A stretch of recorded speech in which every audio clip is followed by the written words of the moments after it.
Hi, Amber. Hi, I'm so excited to be here. Good. Well, I'm so excited to have you. I was just commenting on what a cool background you have. Yeah, thank you. I do get lots of compliments on it actually. Really? Well, then, Yay. it's a good thing to have. Yeah, I've got to think more about that. So I just kind of wanted to get started by sort of reading a bit about who you are, just kind of the Sure. bio to give folks a sense of sort of what you do. Okay. Amber Vilhauer is an online business growth mentor who supports authors, speakers, and coaches to establish a powerful, integrated online presence that gets results and empowers them to make a difference in their industry. Since starting her multi-six-figure company, NGNG Enterprises, now we've got to spell that out for folks. That means no guts, no glory. So since she started the business in 2007, she has spent her career impacting her community and building strong strategic alliances with industry leaders and game changers across the web. She has supported thousands of entrepreneurs on 6 continents, maybe 7 one day, to get results. She is the launch manager behind several #1 best-selling books, including those for Mark Victor Hansen, Brendan Burchard, Lisa Nichols, and Les Brown. So What that's a fun awesome. career, man. I love watching people's faces when you read their bios, and it's so interesting those who do what you do, where you smile and then say something like positive afterwards. I love that. The way you said, it's been an interesting career, or people say, wow, that sounds great. And I love that. I love kind of that energy coming through because I think it's easy to be kind of embarrassed at times by success essentially. So it's nice Oh, to I'm embrace just it. so grateful. That's what I feel. Honestly, hearing all of that, I think, wow, what a cool ride it's been. I was not the person that had this like 30-page business plan and thought through everything getting into it. I mean, I was really somebody that kind of learned along the way. I was a yes person. I love learning. I love challenge and was able to build this company and have incredible relationships with people that I don't know. It's really cool. I feel very blessed. And I know that a lot of it was attributed to my hard work, but it's still pretty incredible where we end up. You got to love life. You gotta love life. I love that. So start by just telling me what it means to be a yes person. I think that's a cool idea. What does that mean? Well, and this kind of ties into the company name, No Guts, No Glory, Mm-hmm. right? So if somebody asks me, hey, Amber, can you write a press release? And I've never done that before. And then I'll say, sure. And then I'll teach myself how to write a really awesome press release. And this was actually, I'm thinking back 10, 11 years ago when somebody asked me to do this. And she said it was the one of the best press releases that she'd ever read and asked me to do like 16 other ones. It's amazing. Or if somebody said, Amber, can you go speak on the stage in front of 300 people? And I'd think, oh my gosh, that's scary. But yes, I'll do it. I'm a person that really pushes myself because I don't want to play small. I don't want to get in my own way. And I Hmm. think because of being, a person that says yes to challenge and opportunity, I've ended up in these incredible places because of that. So that's what it Hmm. means to me. Hmm. I really love that. I think you and I share something in common, but I don't really have an answer to this. And so Oh, I'm curious what you have to say about this. I think, especially as a woman, when you have kind of success at a young age, um, there can be kind of this issue of confidence regarding how you interact with others regarding your success. And I think in your particular case, you do a lot of coaching work and work with lots of clients. And so I'm just wondering, how has it worked for you to guide people as a guide or a coach or a mentor when you're younger, essentially? I don't think you'll like my answer, but I really don't think about it. Wow. I don't. I don't let myself go there because and I think that I really have to thank my mom for this because she was always the one saying it doesn't matter if you're old, if you're young, if you're a woman or a man, if you're black, if you're white, everybody's the same. Everybody has value to share with the world. And so treat everybody equally. And I really appreciated that she did that because I don't have judgment. I don't have ego about it. And I just show up and try to be the best person I can be. And if I'm talking to somebody that has an issue with it, well, then that's their issue. If they don't Yeah. want to hire me or if they can't take me seriously because I'm young, cool. I don't have to be all things to all people all the time. So if you think you can get over that issue, then I will give everything I possibly can to you. Anything you want to know, I'll show up for you, I'll give. And if it's a problem for you, then I respect your journey, and I'll be here if you change your mind. I guess that's the way that I look at it. And I really don't attach to my age or anything like that. I mean, clients will remind me of my age because they'll say, gosh, you know so much at your age. If I knew that much at your age, gosh, who knows where I'd be in my life? Or, they'll say things like that to me, and I just don't let it in. I really try to stay humble, because I've also seen that people who get success, they change. They stop helping the little guys. They stop replying to emails as kindly as they could because they're too busy. They're getting too many emails, or they just forget what it was like in the beginning. And I really have tried to stay grounded in that and remember what it was like in the beginning and treat everybody that same way as if you are my first client coming in the door, and I think because of my approach in that, I don't get any kind of pushback about it. I mean, it's just an equal relationship. I love that idea of ways that we try to remind ourselves what it was like before we had reached sort of any level of success, essentially. Do you do things on a regular basis to remind yourself of what it was like when you first started No Guts, No Glory in 2007 and you had debt and you didn't have like a wait list of clients and all that? I think about it every day, because I'm honestly one of those people that's like, I'm grateful every single day, and I know what I have, and I really value it. But it comes up all the time. Like even this morning, I'll be fully honest, I had just gone through a hiring process, and this girl reached out and she said, I know you said that if we didn't hear back, that meant that you were going to put our application on file, but I just thought I would check out and reach out anyway to see if I maybe got the position or if you're still thinking about it. And I gave kind of a rushed reply. I wasn't mean. I wasn't, rude or anything, but I was just, it felt a little rushed for me. And as soon as I hit send, that's when the feeling came up, and I thought, oh, that's not cool. I should have taken that extra 1 second to put a smiley face or something at the end. Yeah. So I think it's just that awareness that comes in here again, and that was a trigger for me, and I just thought, oh, I got to check myself at the door, because I wouldn't have done that before. And sure enough, she writes back right away, and she's like, oh, I just want to say you did such a great job with the whole application process, because nobody ever gets back to me, and I just really value what you're doing. And that was my opening. Thank you, universe. And I said, you know what? Thank you for your time. And I gushed a little bit on the email, and we had that nice connection. And I thought, I just felt much better about the way that I left that. And that wasn't me trying to get a client, but it's all the same thing. It's how you're approaching those connections with people, how you're showing up, and just me always wanting to remember to be that person that I wanted to be back then too. Now that I'm 100 million times busier, that doesn't give me a right to be rushed on an email or anything, So I just try to remember it. I try to be aware of it. I love that. So how do you take that idea and yet also sort of adhere to this idea of making sure that, you need to set boundaries in your life and delegate in order to make sure that you're doing that work that really leads you to success versus, emailing all day, for example? I email all day, Claire. Oh, well, I live on email, but I have to because the nature of my job. But I do have firm boundaries, and I always have. I don't work nights and weekends. I'm your traditional working probably about 40 hours a week, roughly, sometimes less. And I don't just allow people to call me at random times. We always schedule a call. So I definitely have boundaries, and those are set up to make sure that I am maximizing my productivity too. And for example, I try to have 4 calls, maybe 5 in a day. 5 is about the most I can handle in a day. Because I still need time to be able to actually do the work that people are hiring us for, right? Mm-hmm. So it's an equal balance.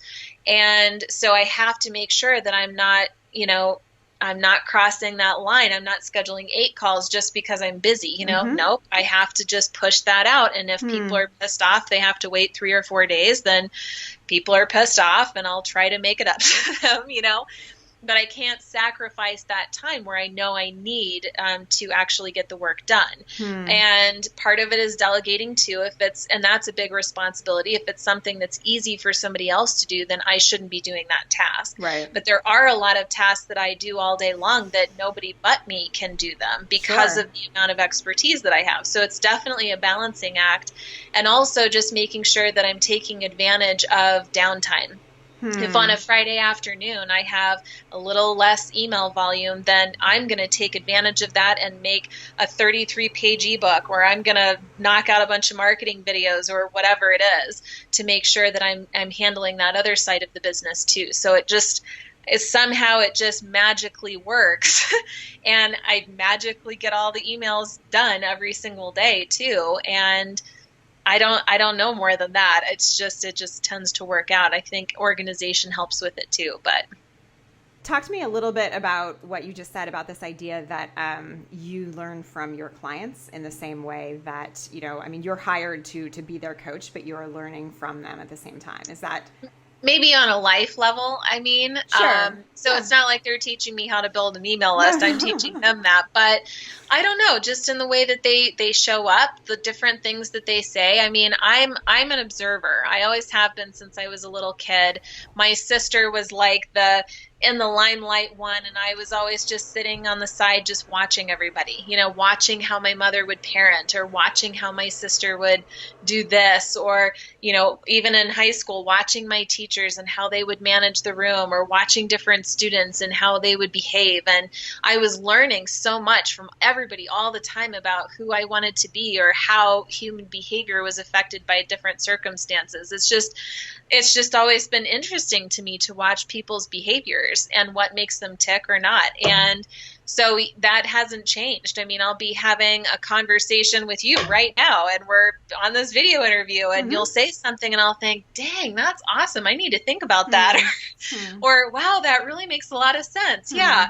And it'll just hold me accountable to something or trigger something else in me, and it'll just help me grow as a person. I really have an interest to be the best person that I can be in this life, and then therefore teach that to my children, show up the best way that I can for my husband. I don't want to take a moment of anything for granted because, I know where I came from. I know that moment when I thought, my life would never amount to anything. And so now to be here, oh my gosh, it's just like, it's exciting every day looking at this life that I've created, this business I've created, the people I get to work with. Are you kidding me? These people are amazing. I'm so lucky to work with them. And I want to show up for them. It's the least that I can do because they're honoring me in this way and giving me this great life for this great business. So it's, I don't know, it's probably a little schmaltzy. It's just I don't know. It's just something I want to do, how I want to give back. That's amazing.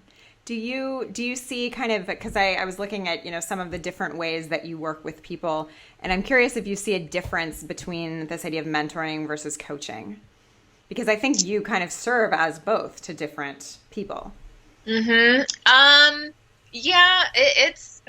that's kind of a tricky one. Mentoring, coaching, consulting. I think that, it's going to be different for every single person that comes in, because sometimes they're literally kind of modeling me, or they're wanting to know more about how I do things or what I'm doing. And coaching to me is more like, how to do specific tactics or something like that. It all kind of bleeds in together, though. So when I'm having a conversation, whether they've hired me for coaching or not, and by the way, so much of what I do feels like life coaching. I'm sure. It's pretty amazing. But I try not to put too much of a label on it, and I just try to show up and help people the best that I can with whatever they need. And people are always telling me how much they appreciate just how flexible we are, that we can mold ourselves to literally be whatever it is that they need us to be. I can put on that consultant hat and I can dive into a business and dissect it and analyze it, and create this actual plan for them. Or we can just talk about bigger picture concepts and, what that's like. And it can be business related. And Oftentimes it's life related, mindset related, personal struggles they're having, fears they're having. And nowhere on my website do I promote life coaching. It's just what happens, because so much of our behaviors in life and what we think about ourselves translates into our business success too. So it really is all related. Do you think it sounds like what you're saying though is that people don't realize what they need is like to dig in their life. Like they might come to you and say, they don't know. Help me build an email list or whatever it is. And then you start digging and you realize there's all these mindset issues and it's really about their life. Is that what you're saying? Mm-hmm. That's exactly what I'm saying.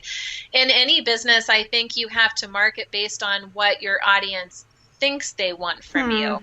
But you actually know that what they need is something completely different. So if you market based on what you know people need, you won't get nearly the success because people don't know what they need. But if you market based on what they think they need, I just need a bigger email list. Okay, well, let's unravel that a bit. You know, you have to achieve ABC in order to build that email list, so let's take it back to the beginning. And I think that being a really good coach or support system or mentor for somebody is being able to have that experience where the steps that it takes.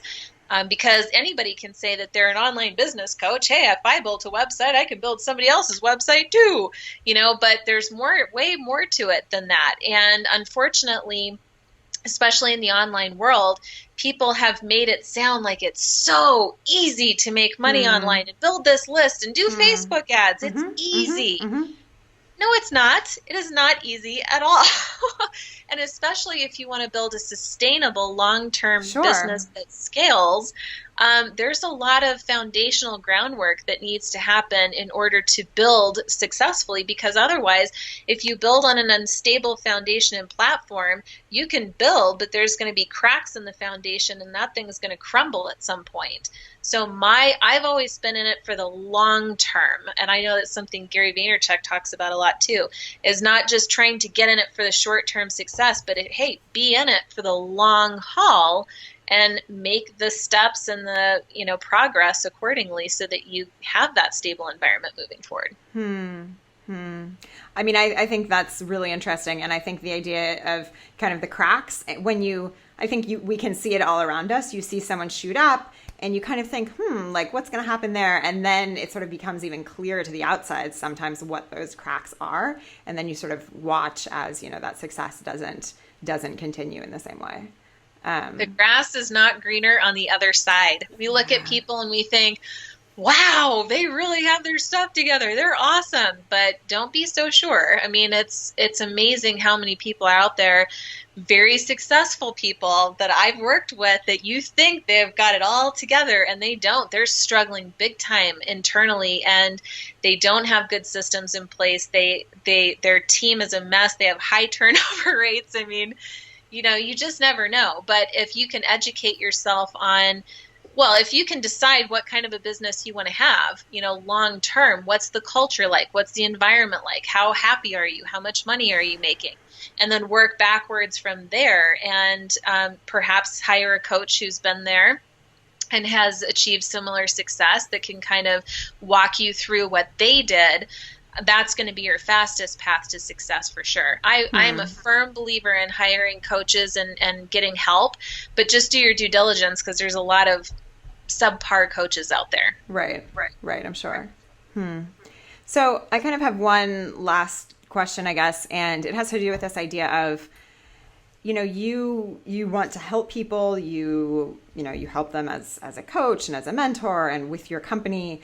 How do you then deal with kind of the people that come to you just because you have this active online presence and they see you there and they want to come and pick your brain and I don't know, they ask you for lots of advice all the time. How do you manage those types of queries that certainly must come in a lot? You mean like the freebies where they're like not necessarily going to pay? Sure. Can I pick your brain? Sure. I have this question. Can you give me this advice? Someone who's clearly in need of support but isn't making sort of a step to hire you in some sort of capacity. What do you do?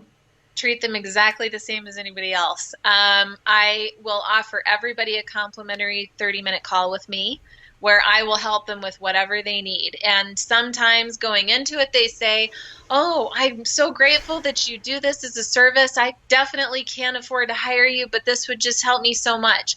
Cool. Okay. I'm going to give you the same treatment as anybody else will do. Wow. Call, and I give like crazy on that call. I give as much value as I possibly can on that call, and at the end of it, I bless their journey. I let them know that, hey, I've got tons of free resources. If you ever have any other questions, let me know what they are. Chances are I already have a free training video out there on it, and I'm happy to just send it to you. And I know, Claire, sure as I'm sitting here, the karma, it's going to come back to me. It doesn't even matter, you know? And even if it doesn't come back, the impact I just made on that person's life is enough to fill up my whole week. It gives me so much joy, because if that person is going to go out there and impact somebody else as a result of the advice that I've given them, oh my gosh, talk about a life of wealth. I mean, so it truly is about that for me. And, you know, you could look at it that that person is going to be so impressed, because most people don't do that, that they're going to tell all their friends about me. Cool. Maybe I have an opportunity to impact more people that way. And I found that generally the people that I attract are good and decent, and they have good hearts. And it's very rare that somebody takes advantage of me. And if they do, then, you know, I believe in karma here again. And I know that at least I showed up and did my part and bless their journey and move on, you know? So I help everybody as much as I can. I love that. Can you tell people what you're working on right now, what you're focused on, and where folks can find you and learn more about you? Sure. You can find me all over the internet. So you can Google me. You can go to insightfuldevelopment.com. That's our primary website. I've got so much on my YouTube channel, so feel free to check that out or just reach out anytime. And what I'm working on right now is a lot more of the same. I mean, still continuing to serve our clients and just offer the best service that we can in a variety of different services that we offer. And as you know, Claire, I'm having my first child later on this year. And so currently pregnant right now. And that is largely what I'm focused on, is what else can I automate in my business? What other training videos can I set up for my team? Really looking at even more so like with a microscope, what do I do every day? How can I automate this, or how can I do a training video about this, so that, you know, because when you have a kid, you have no idea what's going to happen. No clue. You can only prepare so much for it. So I'm preparing, if I have to take 3 months off, if I have to take 6 months off, how can I make sure the business can carry on without me, and making sure that there's no stone left unturned. So that's really where my mindset is right now, on top of running the business and making sure everybody's happy. But it's fun work too. You should be creating systems and procedures and training videos in your business, even if you're a one-man show right now, you know, so it's something that we should all be doing at every stage of business. I love it. Well, thank you. Thank you so much for this. This was really just super valuable, and I'm very grateful to you for your time. Oh, thanks, Claire. I love what you're doing, and I'm a huge Claire fan, everybody. So be sure to support her and get the word out about anything that she's doing. And thanks a lot again. Thanks, Amber.